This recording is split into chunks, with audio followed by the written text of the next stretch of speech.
The Center for African Liberation and Socio-Economic Rights has won the House of Lords in the United Kingdom against promoting terrorism with the calls for sanctions on Nigeria. The CALSER made this known at a press conference on Sunday in Abuja in response to the alleged killings targeted at Christians in the north.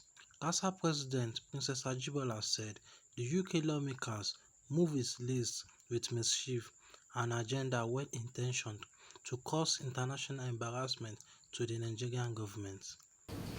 The Center for African Liberation and Socio-Economic Rights, CALSER, has expressed their indignation at the call for UK sanctions on Nigeria by some members of the United Kingdom House of Lords.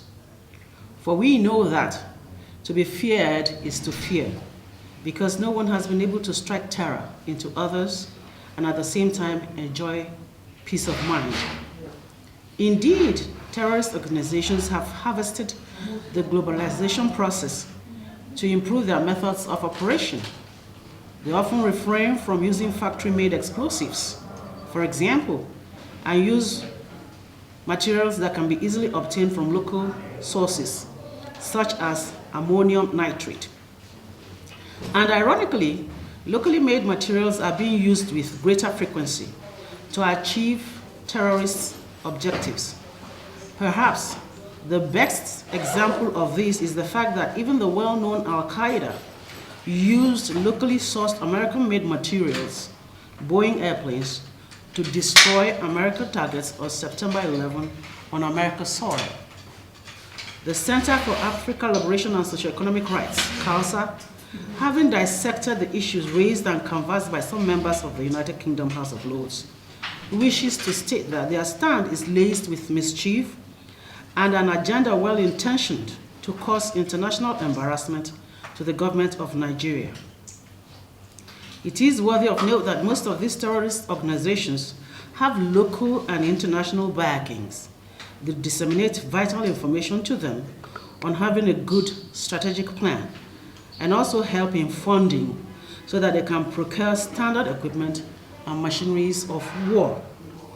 It is quite misleading and unfair for inter-society and other agencies to infer that only a particular religious faith has been the major victims of these attacks by reporting unconfirmed figures, just to stir up religious intolerance among the peaceful citizens of Nigeria.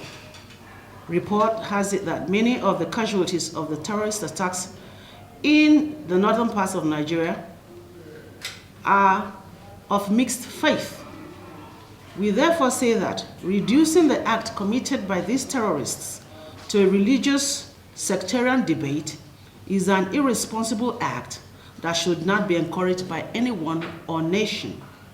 We consider the call for sanctions against Nigeria in the same despicable manner the world has greeted the invasion of US Capitol Congress chamber, which was an assault that was fueled by more than 4 years of poisoned politics, spreading deliberate misinformation, sowing distrust in the system, and pitting Americans against one another.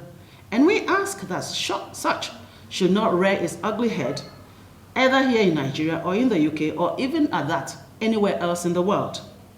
CALSER is calling on the members who are calling for the sanctions against Nigeria to put a stop to their actions and offer their apologies to the leadership of Nigeria and Nigerians. The Center for African Liberation and Socio-Economic Rights also used this opportunity to appreciate President Muhammad Buhari and the Nigerian Armed Forces for their selfless efforts in combating insecurity and promoting peace in the country, despite the many challenges they are faced with.